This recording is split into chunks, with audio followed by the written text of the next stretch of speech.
Louisiana on January the 24th in the prime year of 1938. Where do you think your first, like, harsh exposure to racism was? Like, I can remember it distinctly.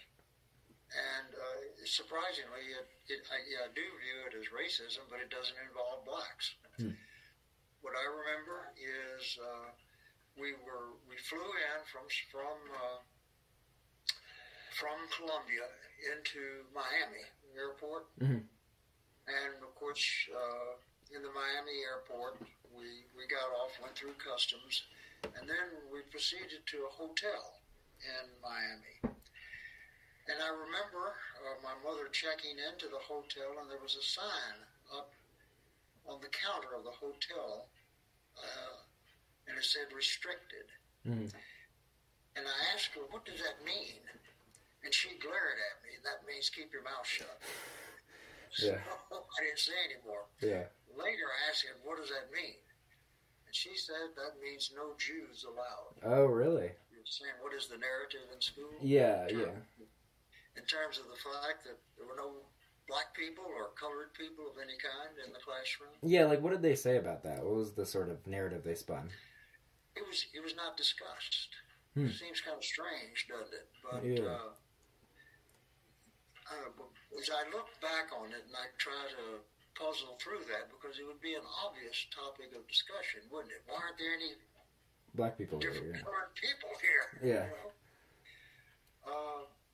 My guess is because the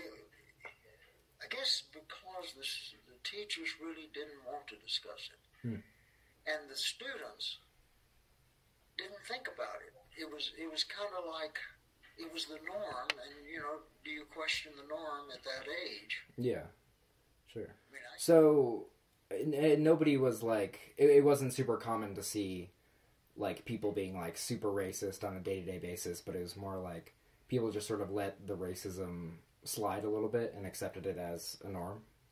Well, I think people were super racist on a day-to-day basis in the mere fact that they accepted the situation. Yeah, okay. In other words, they found it as quote-unquote normal. Right. It was perfectly normal for black people to live in the black part of town. I mean, you had a black part of town, and that's where they lived, and God help them if they chose to try to live outside of that. Right. I mean, it just didn't happen.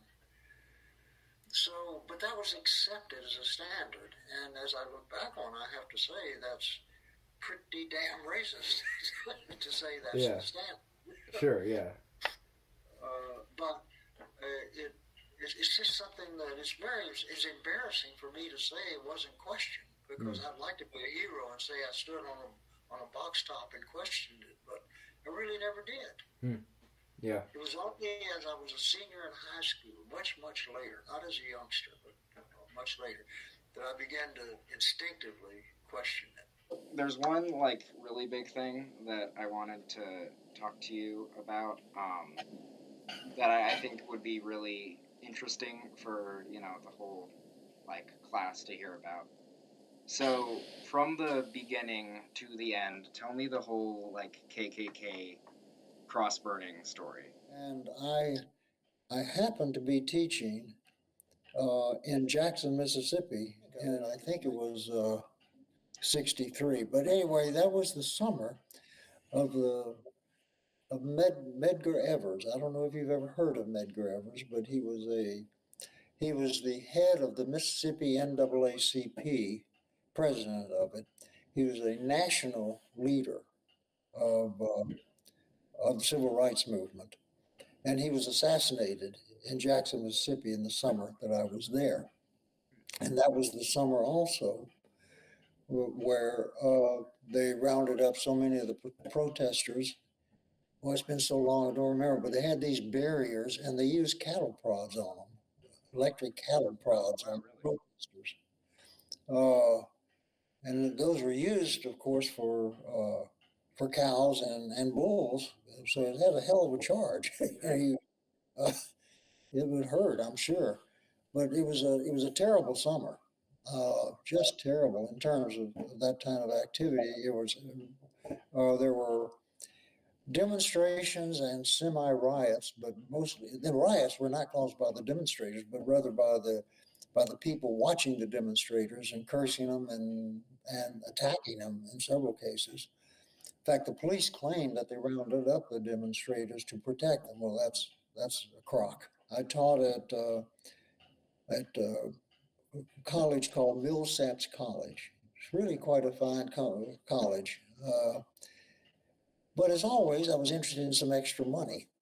And there was a black college there called Marshall, as I recall, Marshall College. And they said, well, they wanted me to teach night school. It was a black college. And I said, I'd be happy to teach one course, you know. It was a great way to pick up some extra money. And it was at night, and we're watching TV, and all of a sudden, Bill was looking, he was in a couch that was looking out the living room window, and he said, oh shit.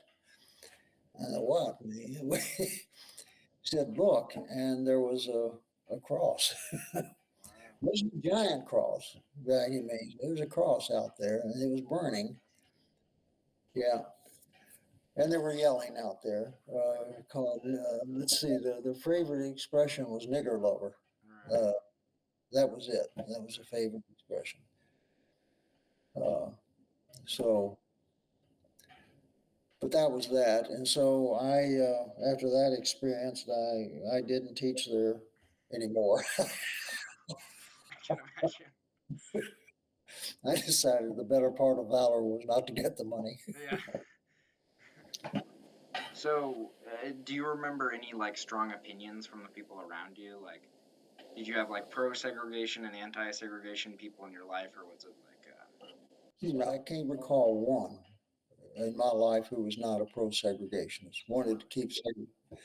In fact, they used to say, if this happens, you know, the world is coming to an end. We'll fight to the bitter end. You know, people kind of get a little melodramatic, but there was no one that I can ever recall in my life who was anything other than for segregation, 100%. This was in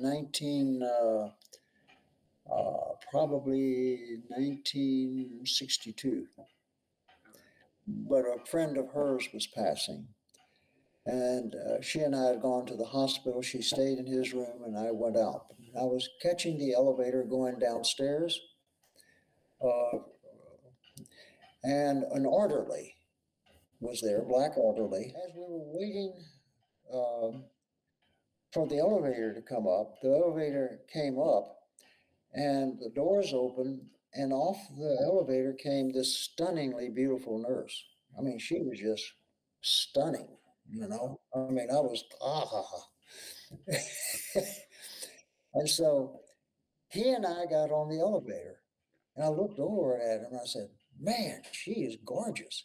He said, yeah, and we both realized we'd crossed the cultural barrier. That's something. I'm a white man saying to a black man, look at that beautiful white woman. You talk about a no-no of major, major proportions. It shocked him. It shocked me when I realized what I had done to him, put him in a bad position, as well as myself. And we both just clammed up. We looked down at the at the floorboard of the elevator. Never said a word again until the doors opened and left. But I'll never forget that. It was you had to understand that black people were killed for looking at a white woman. That was one of the great no-nos. And there I was. I put him in a position of saying, "Hey, ain't she beautiful?"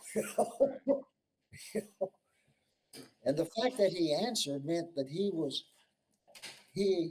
at that second in time he had dropped the barrier himself. We were both just two people. And then all of a sudden, both of us almost simultaneously realized, "Oh my God!" You know, there are instances like that.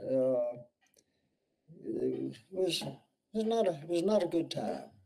It was not. It was not good. The South The South had a lot of fine things about it, but the whole the whole thing of racism was a disaster for everyone, for the white people, for the black people. It was just a disaster. More so for the black, obviously, but still a disaster. That's the reason I got out of there as soon as I could.